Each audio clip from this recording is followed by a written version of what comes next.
자, 일단 시장을 한번 펼쳐볼까요? 어떻게 이 시장의 색깔이 움직이고 있는지 체크해 보실 텐데요.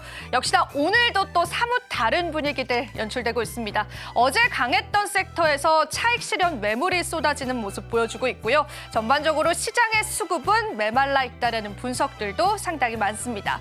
자, 그럼 어떤 섹터부터 저희 한번 살펴볼까요? 삼성전자 쪽을 먼저 이야기해봐도 좋을 것 같은데요. 삼성전자 오늘 시장에서 또 하락하고 하이닉스도 큰 폭으로 하락합니다. 전일 뉴욕 증시에서 필라델피아 반도체 지수가 4거래의 연속으로 하락했습니다. 엔비디아에 관한 실적에 관해서도 의문점들 좀 제기가 되면서요. 전반적으로 반도체의 투심들은 뉴욕 증시에서 사그라들고 있습니다. 이러한 부분들 우리 국내 기업이 그대로 받아간다라는 분석들 시장에 나옵니다. 다만 오늘 2차 전지 쪽으로는 좀 온기가 도는 모습인데요. 에코프로비엠의 이전 상장 이슈로 전반적인 2차 전지 관련주들의 수급은 들어옵니다. 하지만 그 수급량은 역시나 미비하긴 합니다. LG에너지솔루션 0.6% 약법 상승하고요. 삼성 SDI도 오늘 시장에서 1%가량의 강세를 시연해주고 있습니다. 자, 그럼 다른 섹터 쪽으로 눈 돌려보겠습니다. 오늘 또 기아차와 현대차가 다른 양상 보여주고 있는데요. 현대차 같은 경우에는 자사주 소각에 관한 이슈가 시장에 부각을 받았었지만요. 역시나 주가는 그러한 기대감에 못 미칩니다. 아무래도 어제 있었던 현대차 증권에 관한 악재들이 현대차에도 영향을 끼치고 있지 않을까라는 생각이 드는 시점인데요. 반면에 기아차 같은 경우에는 그래도 1%가량의 강세를 보여주고 있습니다. 자, 오늘 금융주도 좋지 않습니다. 전반적으로 금리 인하에 관한 기대감들이 다시 나왔고요. 한국은행에서도 금리 인하를 단행했기 때문에요. 금융주에 실적적으로 조금 악재가 오지 않을까라는 투심들이 시장에 반영된 것처럼 보여지는 시장입니다.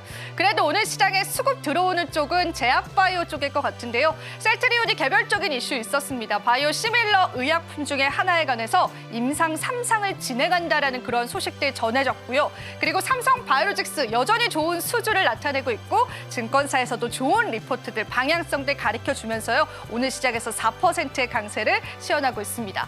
자, 말도 많고 탈도 많았었던 알테오젠 오늘 어떤 흐름 보여주고 있을까요? 지금 현재 구간에서는 1%가량 하락합니다. 아무래도 이러한 시장의 잡음들이 계속되는 투심 악화로 이어진 것으로 보여진다라고 보시면 되겠습니다. 자, 오늘 게임주들도 강한데요. 최근 들어서 게임주 같은 경우에는 그래도 조용한 강세를 보여주고 있습니다. 전반적으로 게임주의 환경 변화가 또 시장에서 긍정적인 영향을 끼치고 있다라고 보시면 되겠습니다.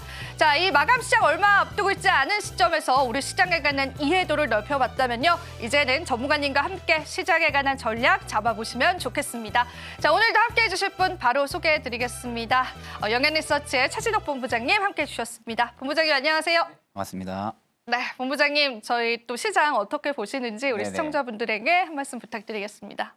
일단 뭐 전일 미증시가 또 반도체주가 좀 약세 흐름들이 좀 나와주면서 뭐 금일 같은 경우 저희 국내 증시에도 일단 반도체 쪽에 좀 약세 흐름들이 좀 나와주고 있는 모습이고요. 일단 이제 전일 같은 경우는 뭐 트럼프에 대한 부분들 관세 이야기부터 시작을 해서 뭐 보조금 이슈 뭐 이런 부분들이 일단 조금 더 투심을 악화시키고 있는 부분들은 사실이긴 합니다. 그러다 보니까 결국에 이제 보조금이나 관세 쪽에서 영향이 덜한 섹터들 쪽에 좀 수급이 들어가지고 있는 모습들이 계속해서 좀 나타나주고 있는 모습들인데 사실 이제 상대적으로 지금 증시 뭐 PBR이나 PER 밸류 지수로만 놓고 본다고 하게 되면은 굉장히 저평가 국면은 맞습니다.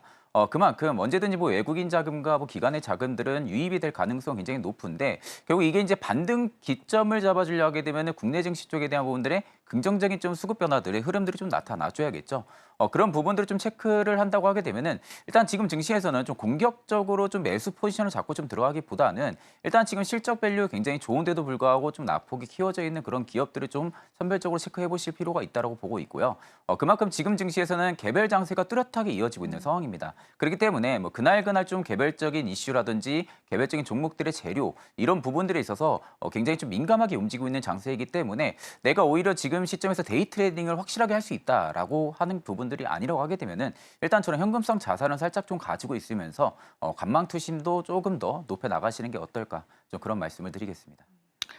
역시나 우리 시장에 관한 진단에 관해서 본부장님 말씀을 해주셨는데 앞서서 일단 실적이 좋은데 이제 주가가 큰 폭으로 하락한 종목군도 좀 주목을 해보자라고 네네. 그렇게 말씀을 해주셨잖아요. 근데 이제 아무래도 우리가 통상 12월 되다 보면은 이제 금융이나 통신과 같은 고배당주도 관심에 쏠리기 그렇죠. 마련인데 네. 오늘 시장에서는 그쪽에서의 수급도 사실은 좀 빠지는 것 같더라고요. 네네. 그래서 이러한 부분들 계속 관심 있으셨던 분들이 오늘 좀 공략하기에도 고점 부담감이 좀 있을까요, 본부장님? 사실 이제 배당주들 같은 경우 특히 이제 리츠주주 같은 경우가 연말이 다가오면은 굉장히 인기를 좀 많이 맞아요. 인기 끌어요. 많잖아요. 네, 그럴 수밖에 네. 없는 부분들인데 사실 이제 지금은 조금 다른 작년과는 조금 증시 성격이 좀 다르다고 봐야 되는 부분들은 작년에 리츠주들의 좀 많은 개인 투자분들이 관심을 받을 때는 대부분의 섹터들이 굉장히 잘 가고 있었던 상황이었어요. 그러니까 지금과 같이 과도하게 좀 주가가 빠진다라든지 아니면 뭐 정부 정책 이슈에 따른 부분들, 뭐 글로벌 증시에 따른 영향이 있어가지고 오히려 좀 과도한 하락들이 많이 안 나왔었죠. 근데 이제 올해 증시 같은 경우는 조금 다른 양상입니다. 그러니까 어떻게 보면 지금 리츠주들을 담는 부분들은 정말로 내가 안전하게 배당 수익을 받으려고 접근하시는 분들도 분명히 있지만 반대로 생각을 하게 되면 이 기업의 실적이 지금의 주가 밸류로만 놓고 보면은 굉장히 바닥인데 뭐 이런 기업들은 결국엔 다시 반등이 들어와 준다고 하게 되면은 좀 강하게 가주지 않을까? 반도체가 설마 죽겠어? 2차 전지가 설마 죽겠어? 그러니까 이런 생각들이 조금 많은 거죠. 지금 증시는. 그러다 보니까 리츠주도 물론 현재 시점에서는 관심이 많기는 하지만 저는 오히려 다른 쪽 시클리컬 산업 쪽에 조금 더 투심이 강화가 될 가능성이 높다고 봅니다. 그렇기 때문에 이건 결국에는 내가 투자 성향이 좀 다른 것 같아요. 내가 정말로 안정적인 배당 수익을 먹겠다 하게 되면은 리츠주들 같은 경우도 대부분 12월까지는 고점을 계속 높여나가는 흐름들이 많이 들어옵니다. 그러니까 지금 당장 고점이라 생각하고 못 들어가는 부분들이 아니라 대부분 이제 내년 상반기까지도 가지고 있으신 분들이 상당히 많거든요. 네. 그렇기 때문에 저는 오히려 안정적인 수익을 좀 원한다라고 하게 되면은 여전히 뭐 리츠주들 같은 경우도 관심을 가질 필요도 있다고 보고 있는 상황입니다. 제가 한 가지만 더 여쭙고 싶은 네네. 게 제가 요즘 우리 시장에서 가장 두려운 건요. 반도체 투심입니다. 이게 이제 뉴욕 증시에서도 시작이 됐습니다. 네네. 그래서 이 반도체 하드웨어 쪽에 관한 이제 투심들이 좀 사그라드는 모습이 들어보고 있는데 그러면 이게 국내 증시에 반영이 된다면 삼성전자랑 하이닉스가 언제까지 좀 하락할 것인가에 대해서 의문이 좀 저는 남거든요. 네네. 본부장님 어떻게 보세요? 사실 이제 삼성전자 같은 경우는 제가 최근에 수급을 좀 보니까 수급이 조금은 살아나고 있더라고요. 그래요? 네, 그러니까 네. 살아나고 있는 부분들이 가장 큰 영향은 그거 같아요. 최근에 뭐 엔비디아 이슈도 있었긴 했죠. 근데 엔비디아 이슈를 떠나서 경영진 교체 이슈가 저는 좀 크지 않을까라고 생각을 합니다. 일단 11월 달에 전격적으로 이제 교체한다는 이야기가 좀 있었고요. 아마 연말 중에는 임원진들을 전부 다 교체를 한다든지 DS 사업부 쪽에 대한 부분들의 경영진들을 교체를 해서 오히려 좀 사업적인 전략을 강화한다라는 부분들이 조금 더 투자자들한테 관심을 좀 많이 받는 것 같습니다. 그러니까 그런 부분들이 결국에는 삼성전자 입장에서는 쉬운 결정은 아니었을 거예요. 결국엔 쉬운 결정이 아닌 부분들은 다른 기업들 같은 경우 특히 뭐 SK하이닉스나 뭐 마이크로이나 이런 기업들 보게 되면은 돈이 되는 사업들은 굉장히 잘하고 있는 상황이고, 근데 반대로 대한민국의 좀 1등을 할 수 있는 기업인 삼성전자 같은 경우가 우리는 그 부분들을 지금 못 쫓아가고 있는 부분들에 있어서 일단 좀 확실하게 칼을 빼든 모습은 저는 맞다고 봅니다. 그러면 결국 이 칼을 빼든 모습에 있어서 외국인의 투심이 확실히 살아나줘야 되는 부분들인데 일단 저는 현 시점에서는 반도체 쪽 아직 이슈가 좀 크잖아요. 관세 이슈가 좀 큰 상황이고 보조금 이슈가 좀 큽니다. 결국 이제 이 보조금이 저는 제일 큰 문제이지 않을까 생각이 많이 드는데 일전에 바이든 정부 때도 보조금을 지급되는 부분들 때문에 현지의 법인을 많은 설립들을 좀 진행을 했었고요. 특히 2차 전지 쪽도 마찬가지고 반도체 쪽도 마찬가지죠. 근데 이게 결국에는 물거품이 될 수가 있는 부분들이잖아요.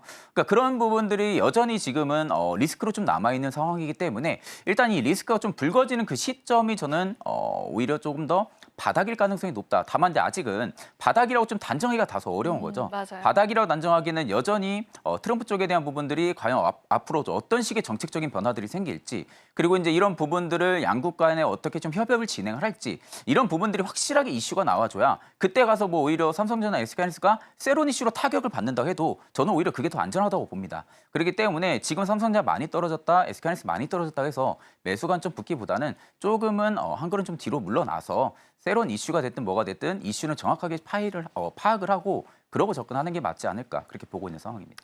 지금 바로 구독을 눌러보세요. 실시간 경제 뉴스, 투자 전문가들의 다양한 시황과 정확한 분석, 또 알찬 투자 정보까지 신뢰할 수 있는 저희 서울경제TV와 함께하세요.